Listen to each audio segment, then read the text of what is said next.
We're really happy to have Bill King on with us tonight and for this Abbeville Institute webinar. I am, of course, Dr. Brian McClanahan, the president of the Institute, and it's great to do one of these again. It's been a couple of months since we've had one. I guess the last time we did one was in March, so we've taken a little break, and it's fun to be back on. Of course, the Abbeville Institute is a 501c3 nonprofit organization, so if you like what we do, if you like these webinars, our conferences, our website, all the things we do, please consider a donation to the Institute.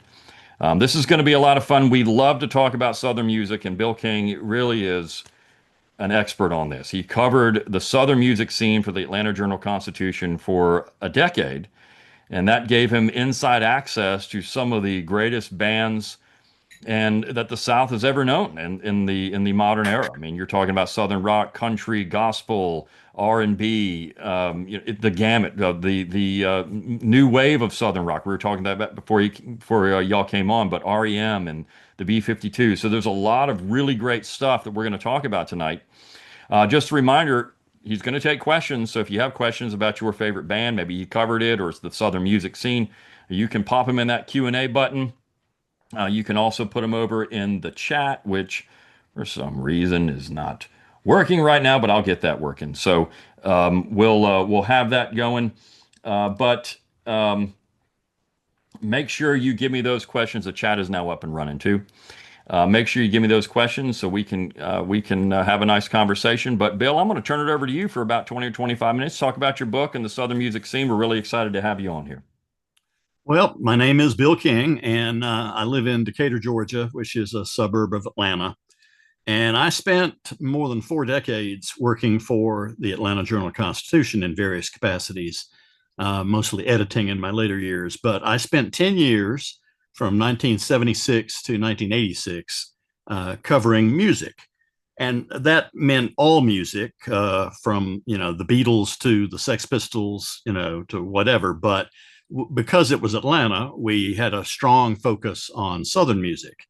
And that included classic rock, new wave, country, mainstream, Nashville, soul music, even a little gospel, as he mentioned. And I retired a few years ago and decided to sort of collect some of my stories together and tell the stories behind the stories and put it in a book. And the book is called Large Time, which is a Southernism taken, in this case, from an Atlanta Rhythm Section song. Large Time on the Southern Music Beat, 1976 to 1986. And it's available on Amazon. And it includes expanded versions of some of my favorite interviews with Southern acts from that era, along with previously unpublished stories behind the stories. I was a graduate of the University of Georgia. Grew up in Athens, Georgia, and I was a 24-year-old copy editor for the Journal-Constitution when they decided to combine their Saturday papers and start an entertainment magazine. And so I went to the editor of the new Saturday paper and I said, "Would you like some record reviews?"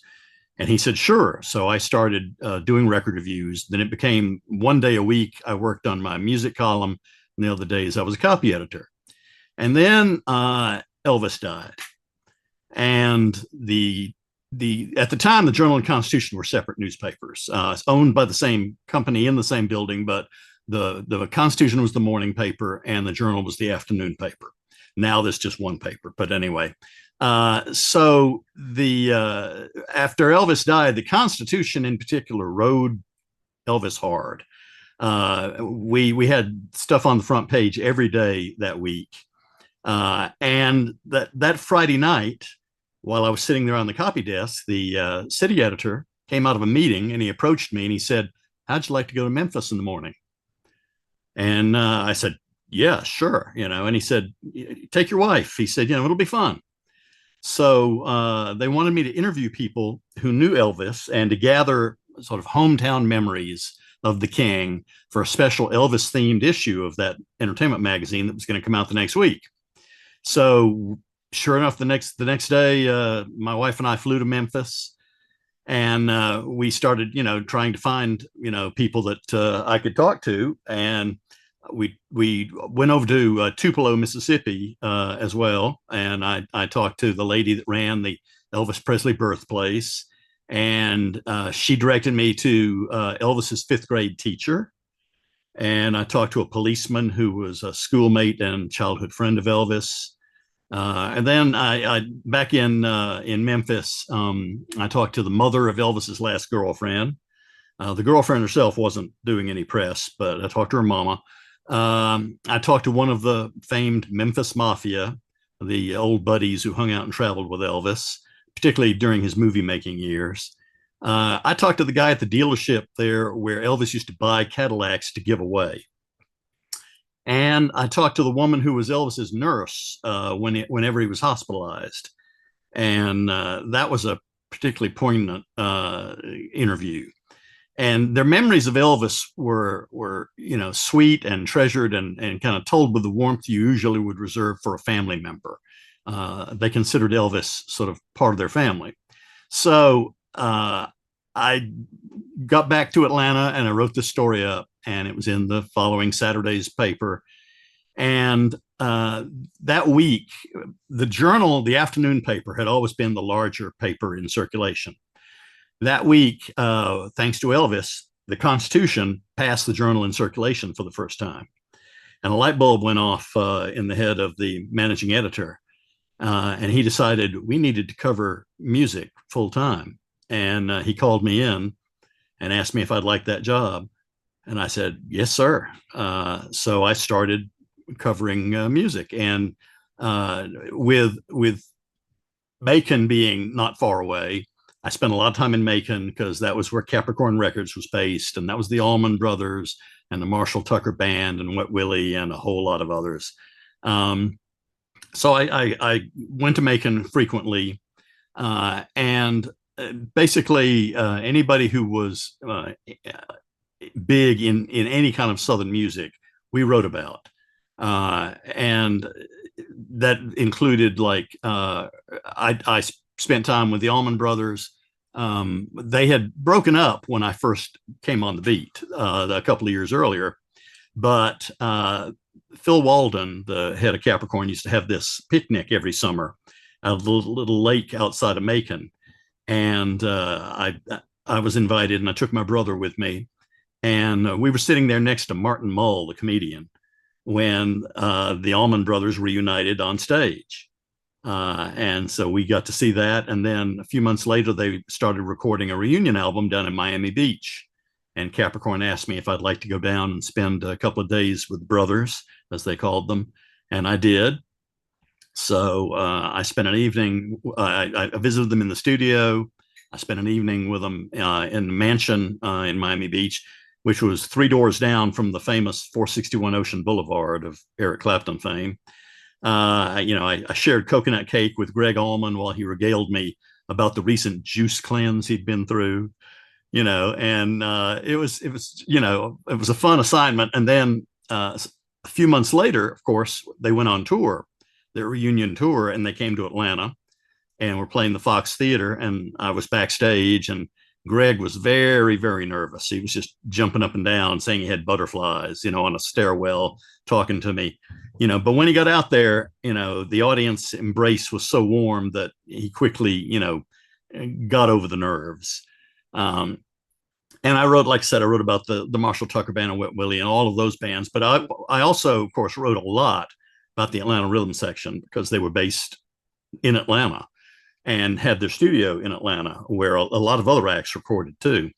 So I was with the Rhythm Section while they recorded their Champagne Jam album, which was, of course, a huge one for them. And then the next year, they went on the road and were playing Central Park in New York City. And I went with them. I flew up there with them and spent a couple of days with them. But then I spent a day in Augusta, Georgia, with James Brown, which was one of the most unforgettable experiences of my life.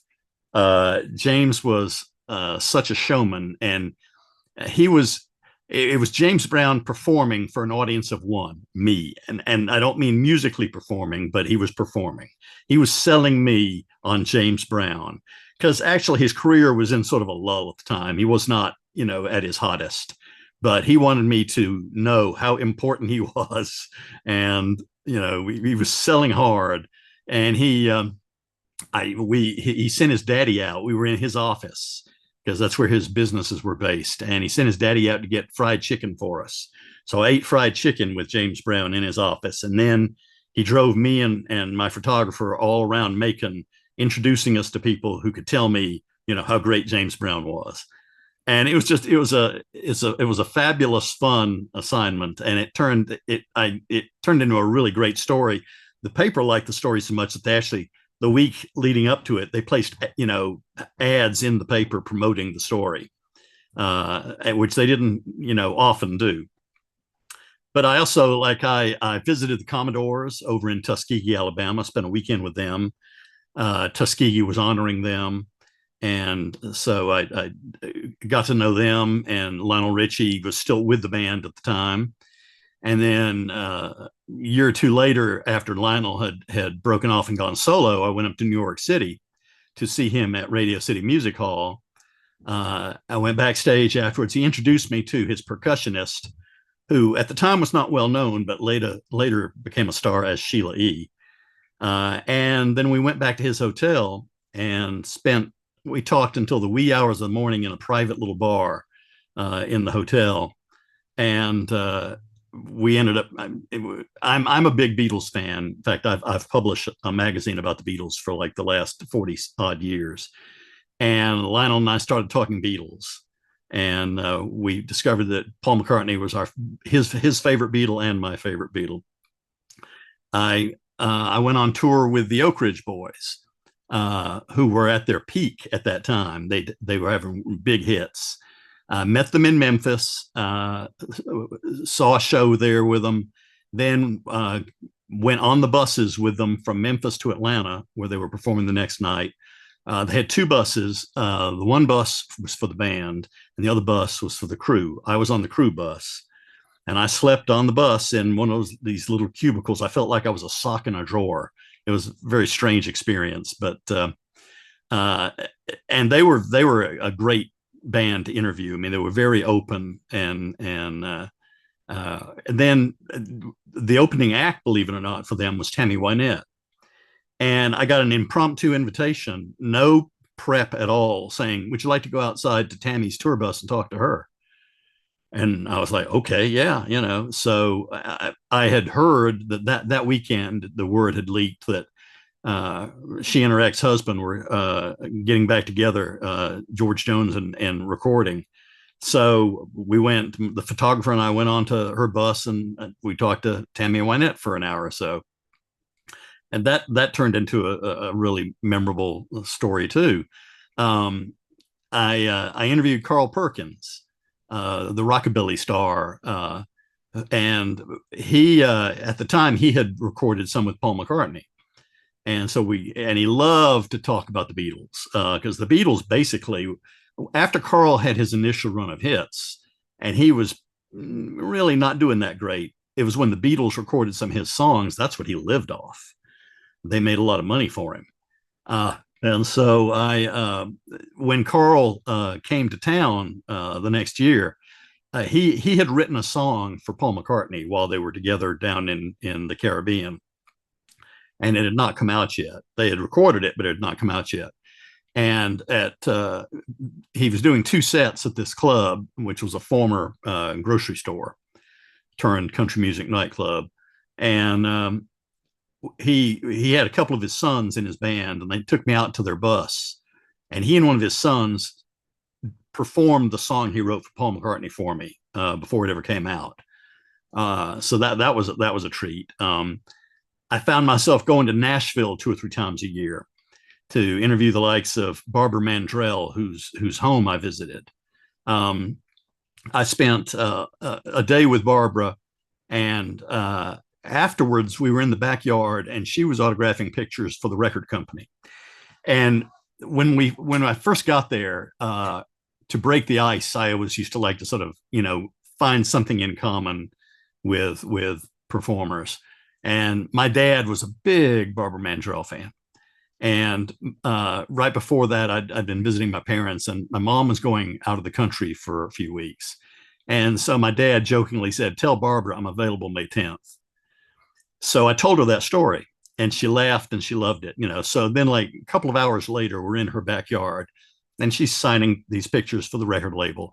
And she looks up and she says, "Bill, would you like a picture for your dad?" And I said, "Sure." And with no prompting at all from me, she wrote, and she asked me, what's your dad's name? And I said, his name's Bill as well. She wrote, "To Bill, see you May 10th. I love you, Barbara." And for years, that photograph was on the wall in my parents' house, and now it's on the wall in my office. But I interviewed Dolly Parton in a hotel suite in Beverly Hills when she had a movie coming out.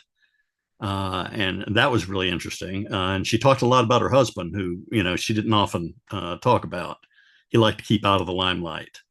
Roy Orbison. This is before Roy sort of got his last great act when he, you know, hooked up with Tom Petty and George Harrison and Bob Dylan and Jeff Lynne in the Traveling Wilburys. He was playing, you know, just little country music nightclubs. And so I interviewed him in a motel before the show. And this was another, you know, sort of I'd find something in common. It turned out his road manager was from the same little one horse town in Georgia as my dad. So that sort of loosened him up a little bit. And then I went to the show that night and I saw Buddy Bowie, who was the manager and songwriter and producer of the Atlanta Rhythm section. So I went and sat with Buddy. And so we were, and Buddy had worked with Roy Orbison in Alabama long before the rhythm section. He had been involved with Roy's backing band. And so as Roy was starting the song Crying, Buddy leaned over and whispered to me and he said, "Wait for the last note. It's going to give you goosebumps." And of course it did. It was, you know, which was another, you know, sort of unforgettable moment. Isaac Hayes had moved to Atlanta in those years. And I went and spent time with him in the studio and at his home, which was in very Tony area of Atlanta, not far from the governor's mansion. And in fact, next door to an elite private school. And when we walked around out on the grounds, there were kids hanging out of the windows hollering, "Isaac, Isaac." But that turned into a really good interview. But then a few months later, I was scheduled to interview Dionne Warwick backstage at the Fox Theater after a concert she had done. And Dionne was sort of, you know, into, you know, numerology and the stars and all of this. And for whatever, the stars weren't right or something, she suddenly decided she didn't want to do the interview. And out of nowhere, Isaac Hayes appears. He was a good friend of hers. And Isaac said, "I know this guy. He's a good guy. He'll take care of you." And he said, "And I'll come hold your hand while you do the interview." And he did. And so I got a great interview with Dionne Warwick, thanks to Isaac Hayes. And I interviewed Willie Nelson a couple of times backstage at the Fox Theater when he was doing a benefit for Jimmy Carter. And then the next year on his tour bus in Chattanooga, which was, well, if you know Willie's reputation, that was kind of a wild experience. The sort of, you know, the phrase "purple haze" comes to mind. On one of my trips to Nashville, a young Amy Grant, I interviewed her, and this is when she was considered a contemporary Christian act, but she was thinking about sort of broadening her audience a bit. She showed up. She rode up on a moped and came into, I think it was at some publicist's office or something on Music Row. But anyway, and she totally charmed me. I mean, she was a really good interview, and she was very frank in her comments. And after the story was published, some of her comments, you know, about being young and you know, sort of relationships and all, didn't sit well with some of the readers. And one of them accused me of leading her astray, which I thought was very funny. But another trip to Nashville, I spent a couple of days with Charlie Daniels at his ranch. And Charlie was an interesting character. and we talked about all kinds of things. And he rode me around, and he and his some of his road crew, were working on the ranch. I mean, they were like splitting rails and all that sort of stuff. And I remember riding along with Charlie, and he's wearing a cowboy hat and he's driving a pickup truck, but he's drinking a bottle of Perrier water. And I was like, okay, this is rock and roll. Um, I interviewed Chris Christopherson in Savannah, and this was after his marriage had broken up, and I think it was like a therapy session for Chris, because he just like opened up about all the stuff he'd been through the previous year, and that turned into a really remarkable interview. I In my 4 years at the University of Georgia, I had never been to a frat party because I did not join a fraternity, but I went to a frat party at the university to do a story about Doug Clark and the Hot Nuts, the sort of Carolina band that generally played the fraternity circuit. And that was a fun evening, and turned into a really good story. I interviewed Johnny Cash on the set of a TV movie that he was making with Andy Griffith. And Andy Griffith is like one of my all-time favorites. And I interviewed Andy like 5 times in my career.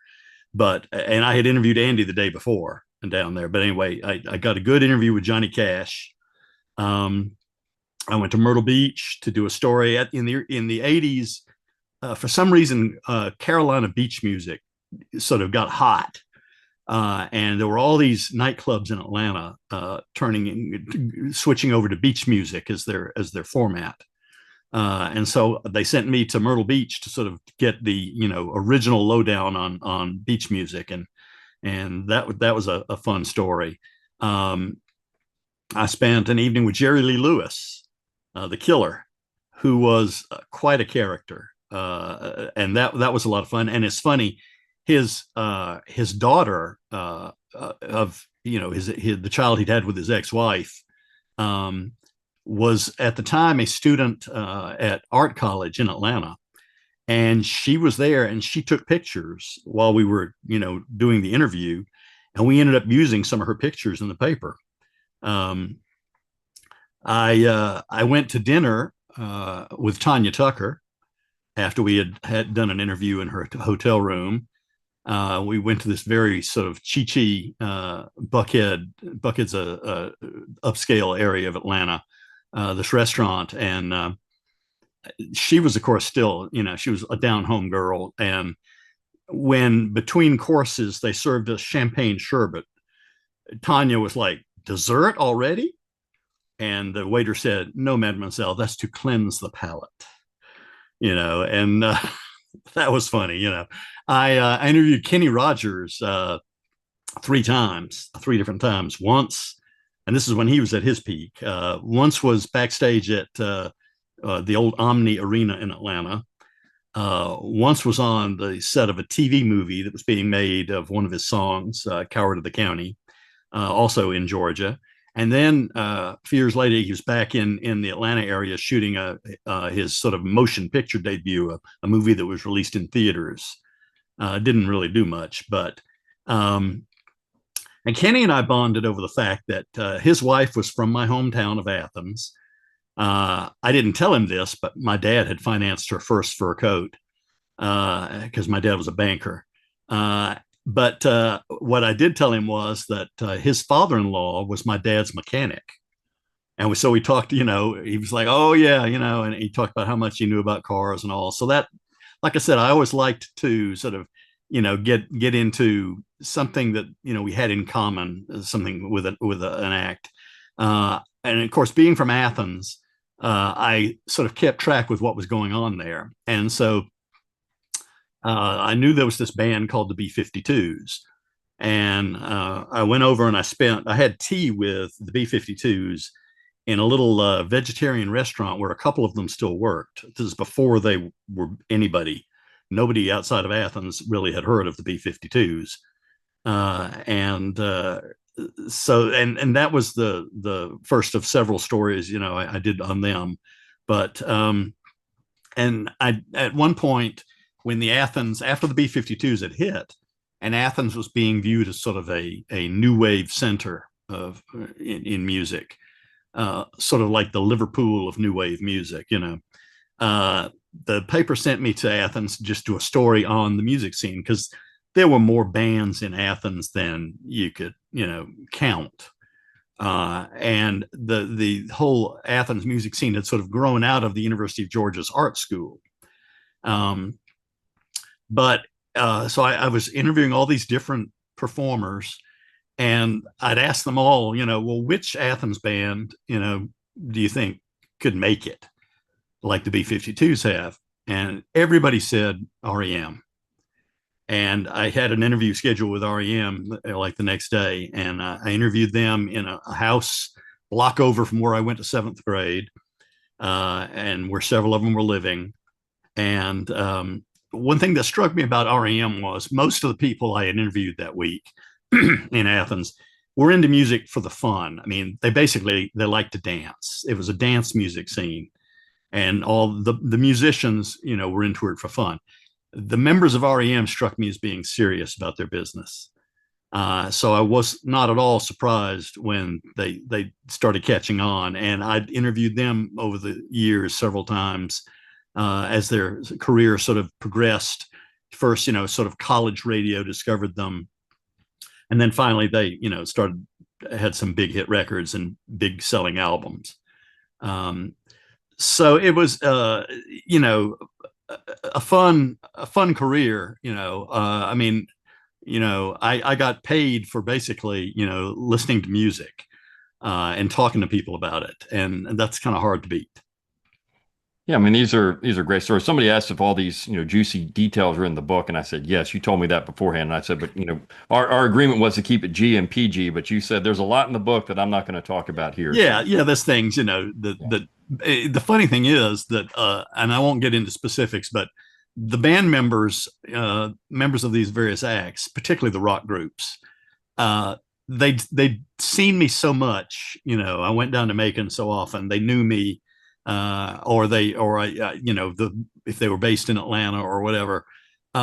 So they sort of relaxed around me and didn't really keep their guard up. So yeah, I saw and heard things that I did not write about in the newspaper, mhm. because it was a family newspaper. But yes, that stuff's in the book too. Well, who is your favorite interview? I mean, you've listed a lot of people, and if you had to pick one and say, gosh, I really liked interviewing this person. They were just really great to talk to, and they were open. I know you said that some of these people really opened up to you, but someone that you found interesting that maybe something that, may not that person may not come to mind in the public. Well, that person would be really interesting to talk to. Who would you think? Or Well, of course, I think the James Brown interview was a favorite just because that was such an experience. But like I said, it was basically an exercise in PR on the part of James. I think in terms of what you were just talking about, where someone really opened up, or we sort of connected. Um, a couple of them. One would be the Oak Ridge Boys, and particularly a couple of the members of the Oak Ridge Boys were sort of very, very open with me. And I got some nice sort of heartwarming, moments that I saw that made it into that story. And Chris Christopherson, that was a very uh, sort of revealing experience, because he was still trying to recover from the breakup of his marriage to Rita Coolidge.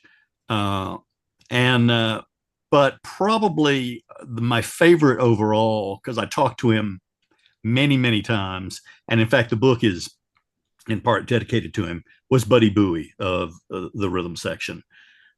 He and I just sort of really connected, and it's funny. Every year at the end of the year, I used to do the Saturday paper, the entertainment Saturday paper was called Weekend, and the entertainment magazine was the Weekend Leisure Guide. And so every December, I used to do the Weekend Music Awards. And I forget what year it was, but one of the years I named Buddy producer of the year.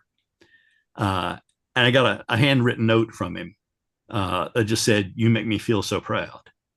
And that was, and I got a lot of that from. I mean, like there was a band called Stillwater that was on Capricorn, and they actually recorded at the Rhythm Section play studio in Atlanta, and they were a really talented band, and they were also just such nice guys.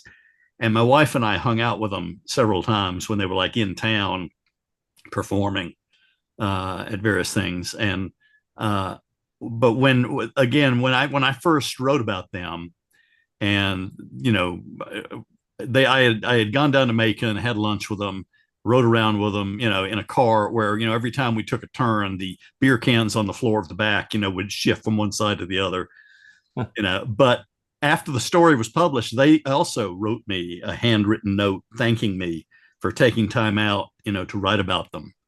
Uh, so it was moments like that kind of were special.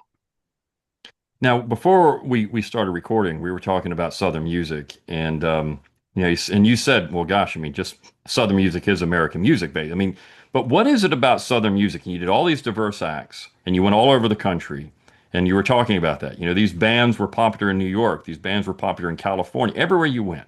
What was it about this music that made it so inspirational, or something that brought people to it? What do you think it was that really captured people? Well, I think part of it was that unlike, some pop music that was sort of manufactured by, like there was, in New York City, there was the Brill Building, which, employed a whole lot of songwriters or, people who wrote for Broadway or for movies or whatever.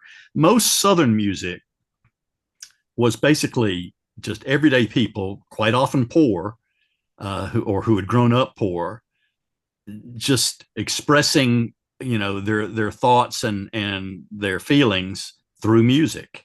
And that was whether they were white or black. It didn't they had that in common. And also the various types of Southern music tended to influence each other. So you'd have rockers that had strong blues or R&B roots, and it showed in their music, or sometimes gospel. You'd hear little bits of gospel in rock music, and I think that's something that makes it sort of universal. I think that's why it didn't matter where you were from. I mean, people in other countries, also responded to Southern music. Yeah, like I said to you, basically you could make the case that all American music started in the South, whether it's blues or jazz or rock and roll coming out of rockabilly, country music. The roots are Southern. Now, you mentioned the Beatles. With these bands, and I know, of course, you're looking at genres, and they like this. There was influence here or there, but did you find that? I mean, some of these popular bands. What were some of the bands that they liked? I mean, maybe outside of Well, their you own mentioned the area. Beatles, and that's an interesting thing. I mean, the Beatles pop up, throughout my book, even though it's about Southern music, because a lot of Southern performers were fans of the Beatles. And of course, Carl Perkins, and they were fans of Southern music. Like I mean, George Harrison wrote the liner notes for a Chet Atkins album, because Chet had so influenced his guitar playing. Hmm. And like I said, Lionel Richie, boy from Tuskegee, Alabama, but he really loved the Beatles and especially Paul McCartney. And so that was the Beatles were mentioned a lot. Basically, a lot of the blues and R&B acts out of Memphis and that whole area tended to be strong influences on both black and white musicians in the South, and they would mention various performers that had influenced them a lot. Um, so I think that it was a very sort of fluid music scene in that, well, like Otis Redding, of course, unfortunately was dead by the time I came along and was covering music, but he still loomed large over Macon. And of course, Phil Walden, founder of Capricorn Records, had been his manager. And Phil and I talked a lot about Otis, but Otis was, like a hero to both, rock musicians and R&B musicians. So it's people like that basically in music, I found the musicians themselves did not pay a whole lot of attention to categories or genres. If it was good music, they liked it. Did you spend any time at Fame or Jackson Boulevard there in Muscle Shoals? Did you ever get a chance to go up there and cover anything? Did not get a chance to. No, I didn't get a chance to go to Muscle Shoals. I did uh, in Memphis. I did talk to Chips Moman, who was a producer who produced over a wide range of acts, and he had and Isaac. When I was talking to Isaac Hayes, because Isaac came up through the Stacks in Memphis. He was a session musician for Stax Records. So, but no, Muscle Shoals itself, I did not ever get a chance to go to. Now, Capricorn, of course, was, I mean, really founded as a way to preserve this kind of Southern music movement. We were, again, before we came on, I was talking about an interview I saw with Charlie Daniels, where he was very, of course, influential in that entire project, and Marshall Tucker, and he was pessimistic about the future of Capricorn and what it would do. Um, were Southern artists conscious of this, kind of, there might have been a turning point. Southern music was going in a different direction, or maybe Americans were going in a different direction, politics or social issues. How did they deal with that? You're covering it in the 70s to the 80s, so you're seeing, kind of the end of the Southern rock era, moving into a different era. Um, you know, Molly Hatchet is producing, music right there at the end, but then they kind of change in the early 80s and they do a little something different. And who knows what Leonard Skinner would have sounded like? I mean, you have the Rosington Collins band, but what they would have sounded like had they been making records with the original band into the late 80s. So, I think, yeah, I think it would they would have evolved because most of the musicians evolved in one way or another musically. It's funny you mentioned Leonard Skinner, though I did not get to really know them. Uh, I ended up I was at home when one night when I got a call from the wire desk at the paper, and they said there's a report that Leonard Skinner's plane went down, and we need you to give us background and see if you can get in touch with anybody.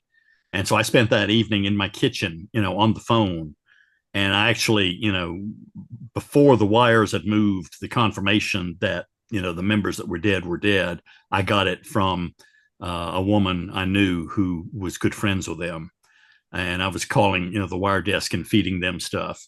And then of course, yeah, Rossington Collins, which was the sort of continuation. I did stories about them, but in general, I think that bands they wanted they wanted to be successful commercially.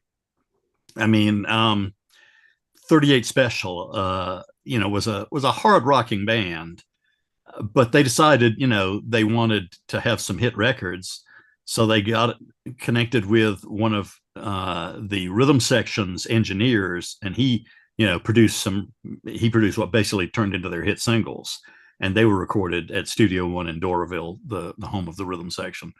So I mean, they all wanted to have success, but I think that they all also were sort of proud, to be Southern. Um, Capricorn, though Charlie was not actually on the Capricorn label, he might as well have been. I think he was on CBS, but he was, friends with all the Capricorn musicians, and there was a very incestuous sort of musical scene that various members would would play on his stuff, and he played on their stuff. And Capricorn did a collection at one point that was called "The South's Gonna Rise Again" from the Charlie Daniels song, and it was basically the greatest hits of Southern rock.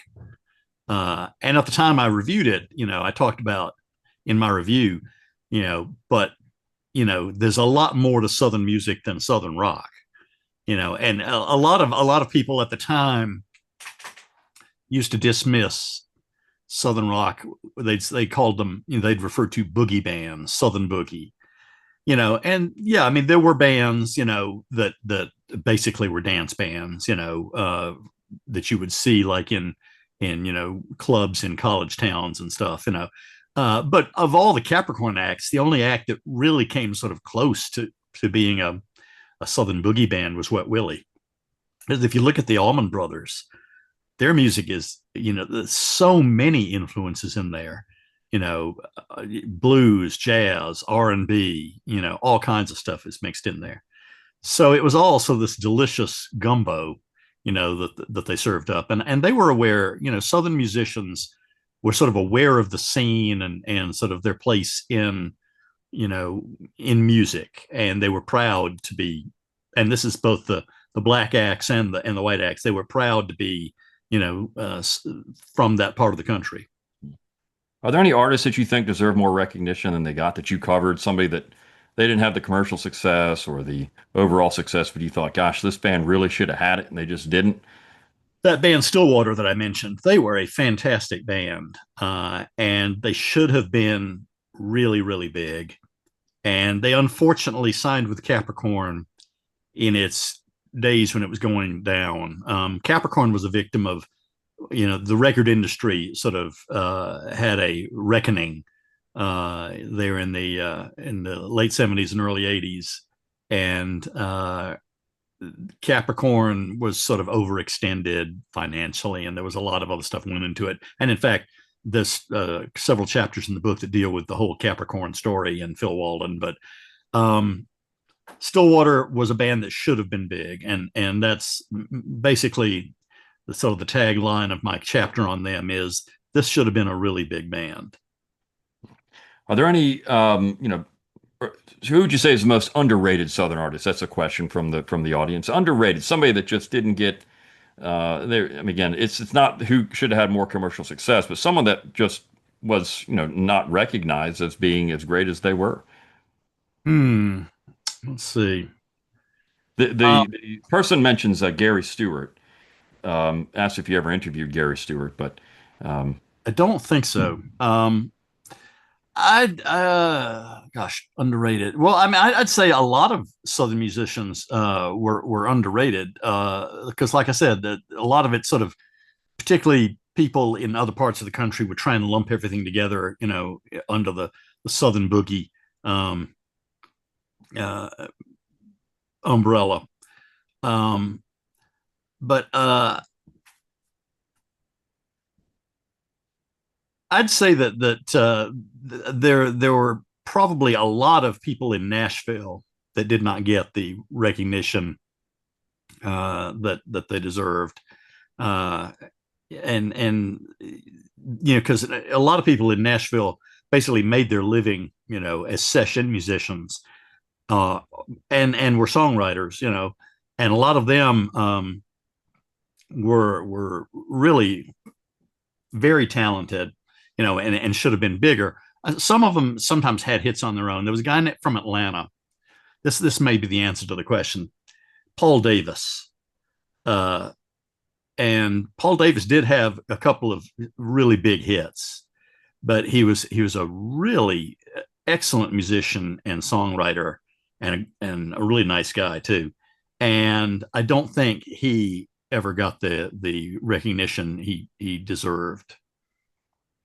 how did you do your interviews? I mean, did you go in day long, hour? I mean, I know you said some of them you had an hour, you had 2 hours of someone, but did you just tape recorder and notebook, or was it just notebook only?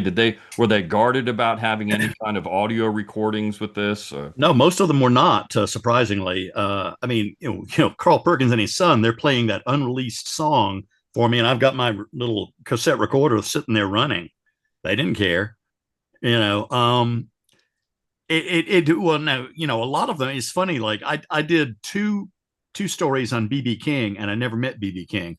I did phone interviews too, and both of my interviews with BB King were telephone interviews. And yes, but I would record them, and I would also take notes, which would help me sort of fill in the, you know, sort of what they looked like, and what it felt like, you know, instead of just what's on the tape recorder. But the best stories, of course, and the ones that were the most fun to do were the ones where I got to travel and yeah, spend like, you know, well, like I said, a couple of days, you know, going on the road with the Oak Ridge Boys, or spending a couple of days with Charlie Daniels, you know, visiting his ranch and all, talking to people in their homes. Uh, that was where you got your best stuff. I mean, there were some people that were just, they were great phone interviews too. You know, I mean, they were just great interviews. But when you could spend some time with someone, and plus, like I said, they sort of, the more time they spent with you, the more they sort of relaxed. I found that with Kenny Rogers. The more time I spent with him, the more he relaxed, and so the more revealing, you know, quotes I got from him.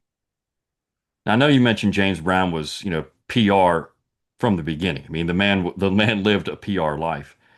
Was there anybody else like that that you, I mean, just thought they they always had a persona of having to put on a show, just that you couldn't get to the real person. You never really could figure out, was this an image, or was it or was it the real person? Was James Brown really that person, or was it just all about a show? I actually think that James Brown was that person. I mean, that was James Brown. Um, but there were not, you know, not every interview was great. And, you know, of course, the ones that weren't didn't make the book, but you'd run into people that were, they were basically just, you know, and particularly this would be the case with phone interviews, where they were not really interested in sort of, you know, having a dialogue with you. They were just there to, okay, I got to spend 15 minutes with this guy on the phone, you know, this guy from Atlanta. And you could usually tell, you know, a minute or two into the interview if it was one of those. And in which, and there were a couple of interviews, and not necessarily Southern, where, you know, I had one, well, it was Stephen Stills. And I was just getting like, you know, one word answers. It was just like, you know, like pulling teeth to get anything out of this guy. And so I wrapped it up, you know, and then after I'd hung up, the phone rang, and it was the guy from the record label. And he said, "How did it go?" And I said, "To be honest with you, it was terrible." And he said, "Yeah, I was afraid of that." He said, "You were a test case. We just wanted to see if he could do these." And I said, "Gee, thanks a lot." You know, that's, of course, I'm sure that the newspaper was involved in this, and of course, the PR companies and everything else. You know, writing books, I've had to do those where you don't know who you're going on with. You just go on with an interview. You've got a radio interview, TV interview, whatever it is, and you're cold. You don't even know what they're going to ask you. It's a little uncomfortable at times. But I mean, I think what you're talking about there was really a cultural difference in these people. I mean, Southerners are tend to be a little more open about stuff. That's true. Yeah, I found that both the R&B, blues people, country people in particular, and but also, you know, a lot of the Southern rockers were much more open than, say, you know, the Eagles or somebody like that. Um, I think part of it was that, and you know, part of it might have been, you know, they knew where I was from and who I was writing for, and you know, so I was sort of from their part of the country and writing for their people, you Mhm. know, and that may have helped, you know, them open up to me. I think a certain amount of it was I just learned, you know, like I said, how to sort of connect with people, you know, and break the ice with them, so that it wasn't just another, you know, faceless, nameless, you know, person that they had to go talk to. And particularly when it was the Capricorn acts and all. I mean, they'd seen me around a lot, and I'd interviewed them numerous times, most of them. So, I mean, and I'd see them in, like in the rhythm section, people like that. I was coming in from New York. The last 2 or 3 years of my time on the entertainment beat, I was more than music. I was covering television and some movies. And I was coming back from some trip to New York to, I think it probably was the TV networks, would like 2 or 3 times a year gather people in a major market, either LA or New York or somewhere, and bring in all the stars of their upcoming shows and all of that, And so when I was coming back from one of those, and I ended up sharing a shuttle bus out to, where my car was parked with, the rhythm section. They were getting back from, doing a concert somewhere, and we were just sitting there, shooting the breeze because they knew me, I knew them, Mm, and it was a very sort of comfortable, situation. And that was a benefit, that I had that maybe a reporter in New York or Minneapolis or something wouldn't have with them. sure. Did you ever have anybody that was so bad you walked out of the interview and said, "I'm not doing this. This is we're." Not Southern, but yes, I did. I was a British guy, a producer, and it was funny. The album he was promoting was a Southern. It was a Civil War concept album, where it was, it was rock and country musicians, but I mean, it was sort of like a rock opera type thing where they told the story of a family in the South, during the Civil War. And this British guy named Glenn Johns, who had worked with both the Beatles and the Rolling Stones, he was the producer of it. And I'd already talked to the songwriter and some of the performers, and done a piece, but they said, "Oh, Glenn Johns is in town. Would you like to talk with him?" And I said, "Okay, sure." And I knew, well, he's worked with a lot of people, so I can, even though I'd already actually written something about this concept album, I can come up with a story, And I went downtown on a Saturday morning, and it was a breakfast interview. And the guy was just obnoxious and pompous, and all he wanted to talk about was that album and that album alone, which I'd already written about, and the PR person knew I'd already written about it, and I like tried to ease him into talking about other things he had worked on, and he said, "I'm not going to talk about any of that stuff because you're just going to want to know what color pants John Lennon wore, you know." And so I just turned to the PR guy and I said, "I'm done," and I just got up and left. Yeah, I mean that's well, what can you say? Yeah, yeah, Did you now you mentioned you went to University of Georgia. I don't know if you said, but did you major in journalism there or I did you did. do I did. okay. Yes, I was on the Red and Black, the student Okay. newspaper there. All right.